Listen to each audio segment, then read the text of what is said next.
Hello, नमस्कार। स्वागत करती हूँ आप सबों को बेबी हेम्ब्रम यूट्यूब चैनल पर। पिछले वीडियो में हम लोगों ने सिंधु घाटी सभ्यता की भूमिका के बारे में अध्ययन किए थे। इस वीडियो में मैं आप लोगों को सिंधु घाटी सभ्यता का उद्भव किस तरह से हुआ है, उसकी उत्पत्ति के बारे में हम लोग पढ़ेंगे। सिंधु घाटी सभ्यता की उत्पत्ति के बारे में अगर विद्वानों की राय देखें तो सबकी अलग अलग रही है। कुछ विद्वानों का मानना है कि सिंधु घाटी सभ्यता की उत्पत्ति मेसोपोटामिया सभ्यता के लोगों के द्वारा हुई है। उन लोगों ने वहां से इस क्षेत्र में आए और इस क्षेत्र में आके बस गए और धीरे धीरे यहाँ पर एक नगरीय सभ्यता का विकास किया। कुछ विद्वानों का यह भी मानना है कि सिंधु घाटी सभ्यता की उत्पत्ति बलूचिस्तान एवं ईरानी संस्कृति का एक विकास रूप है और कुछ विद्वानों का यह भी मत है कि सिंधु घाटी सभ्यता की उत्पत्ति यहाँ की एक सोथी जो संस्कृति है उनके विकसित रूप को वे लोग मानते हैं। यहाँ हम लोग इन तीनों मतों को क्रमशः देखेंगे। पहले मत के संबंध में जिन विद्वानों का रहा है उनमें से हैं, पहला जो इतिहासकार रहे हैं वो है गॉर्डन चाइल्ड।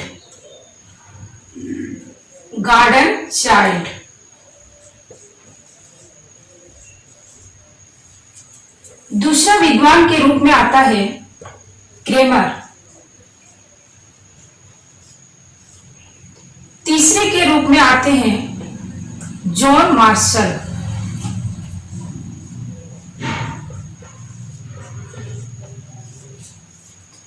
चौथा है डीडी कोशाम्बी।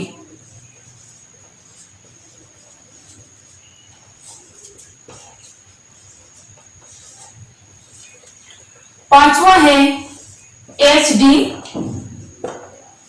संकालिया।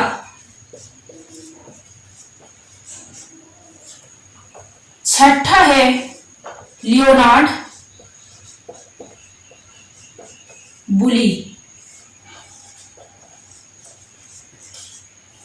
और सातवां है सर मार्टिमर व्हीलर।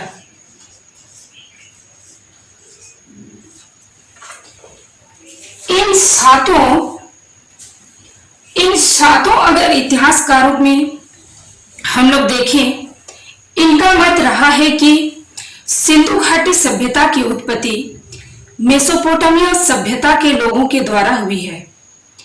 मेसोपोटामिया सभ्यता के लोगों ने ही वहां से सिंधु क्षेत्र में आए और वहां आके बस गए और बसने के बाद धीरे धीरे वहां अपना सभ्यता यहाँ का विकसित किए और इस प्रकार से यहाँ एक नगरीय सभ्यता का निर्माण होता है। इनमें से क्रेमर महोदय का मानना है कि 2400 ईसा पूर्व में मेसोपोटामिया के लोगों ने सिंधु एरिया में आए, यहाँ बसे और इन्हीं लोगों के द्वारा सिंधु घाटी सभ्यता का निर्माण होता है। उसी प्रकार गॉर्डन चाइल्ड का भी यही मानना है कि मेसोपोटामिया के लोगों ने ही यहाँ आके बसे और सिंधु घाटी सभ्यता का निर्माण हुआ, लेकिन इसने समय दिया है और ये गॉर्डन चाइल्ड ने समय नहीं बताया है। उसी प्रकार एच.डी. संगालिया का मानना है कि जब यह पहली बार सिंधु घाटी क्षेत्र में आए थे तो उसने एक यहाँ पे चबूतरा देखे थे और उस चबूतरे का जो आकार था वो नीचे वाला भाग चौड़ा था और ऊपर वाला भाग सांकड़ा था। इस चबूतरा को देख के उसने ये अनुमान लगाया कि जो मेसोपोटामिया में एक जिगुरत है, इन दोनों में काफी समानता है। इस आधार पर इनका यह भी मानना रहा है कि मेसोपोटामिया के लोगों ने ही इस क्षेत्र में आके अपना सभ्यता का विकास किया और इसी सभ्यता को ही सिंधु घाटी सभ्यता कहते हैं। इस प्रकार से ये सारे जो 7 विद्वान हैं, इनका मानना है कि मेसोपोटामिया की सभ्यता के लोगों के द्वारा ही सिंधु घाटी सभ्यता का उत्पत्ति हुआ है। इन लोगों का एक मिश्रणवादी सिद्धांत पर ये लोग विश्वास करते हैं, यानी इनका मानना है कि बाहर के लोगों ने यहाँ आके यहाँ की सभ्यता को विकास किया है। इस तरह से ये सभी जो 7 विद्वान हैं, ये विदेशी मत के विद्वान रहे हैं। दूसरा हम लोग देखेंगे, दूसरा रूप है वो जो विद्वान आते हैं वो है रोमिला थप्पर और फेयर सर्विस। रोमिला थप्पर और फेयर सर्विस के अनुसार पहला विद्वान है फेयर सर्विस। Fair service. दूसरा है रोमिला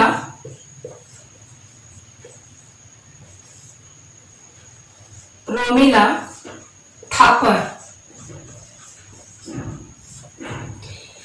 इन दोनों विद्वान का मानना है कि सिंधु घाटी सभ्यता का जो उत्पत्ति हुआ है वह ईरानी और बलूचिस्तानी की जो संस्कृति है उन संस्कृतियों का एक विकसित रूप है।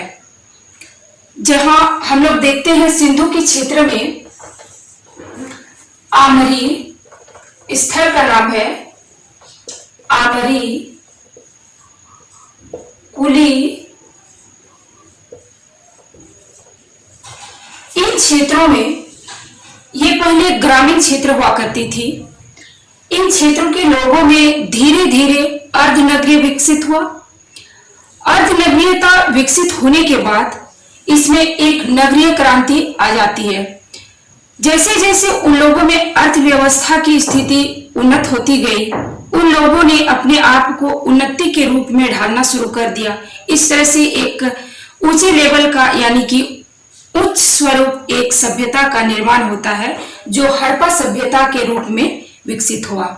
पहले ये लोग ग्रामीण सभ्यता में अपने जीवन जी रहे थे, लेकिन धीरे धीरे जैसे इन लोगों में खेती बाड़ी, बाहरी जो आयात निर्यात की स्थिति, संपर्क के तौर पर जैसे जैसे इन लोगों में विकसितता आती गई और धीरे धीरे इन लोगों में एक नगरीय सभ्यता का निर्माण होता है।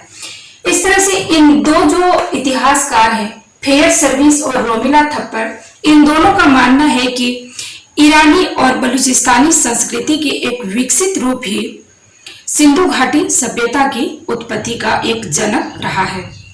तीसरी विचारधारा के रूप में आते हैं, वो है पहला है अमलानंद घोष।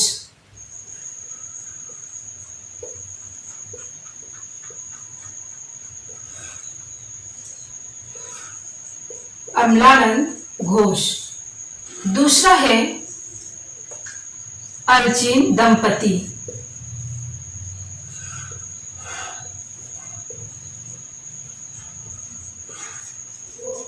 अर्चिन दंपति। और तीसरा है डीपी अग्रवाल।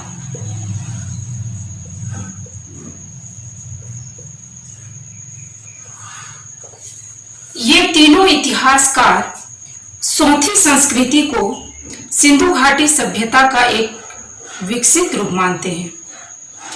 इनका मानना है कि सोथी संस्कृति का एक विकसित रूप ही सिंधु घाटी सभ्यता है।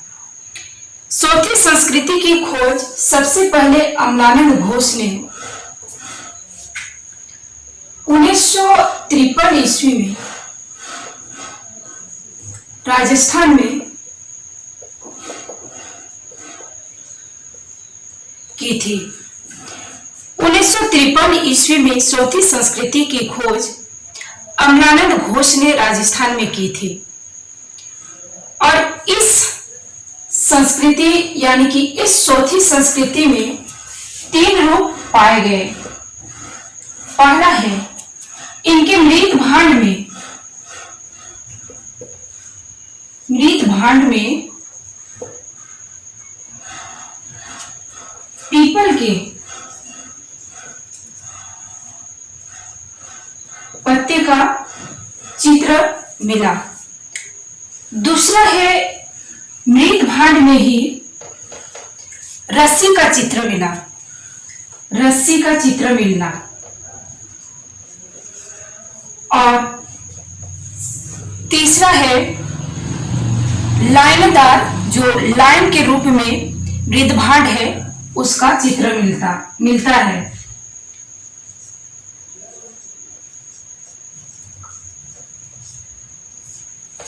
लाइन आकार मृत भांड।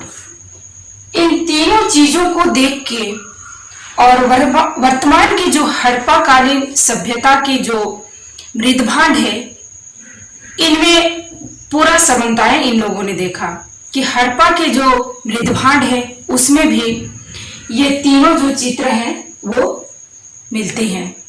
इस वजह थे अमरानंद घोष, अलचिंग दंपति, डीपी अग्रवाल, इन तीनों इतिहासकारों का मानना है कि ये जो सौथी संस्कृति है, इन्हीं सौथी संस्कृति की देन ही है सिंधु घाटी सभ्यता, और इन्हीं सौथी संस्कृति का एक विकास रूप ही है सिंधु घाटी सभ्यता। इस प्रकार से हम लोगों ने इस वीडियो में 3 मतों की चर्चा की। एक वो मत है जो विदेशी मत रहे हैं, 2 मत जो है, एक दोनों मत देसी रहे ही हैं, लेकिन एक का ईरानी बलूचिस्तानी संस्कृति का विकसित रूप मानते हैं, दूसरा जो है सौथी संस्कृति का विकसित रूप मानते हैं। इस तरह से हम लोगों ने इस वीडियो में ये देख लिया कि किस तरह से सिंधु घाटी सभ्यता की उत्पत्ति हुई है। इस तरह से विदेशी जो समर्थक है उनका मानना है कि सिंधु घाटी सभ्यता की जो उत्पत्ति हुई है वो एक विसर्णवादी सिद्धांत के आधार पर हुई है, लेकिन देसी मत का मानना है कि ये क्रमिक सिद्धांत पर है। और इसी प्रकार से आज तक सिंधु घाटी सभ्यता की उत्पत्ति के बारे में विद्वानों में आपस में मतभेद ही रहे हैं।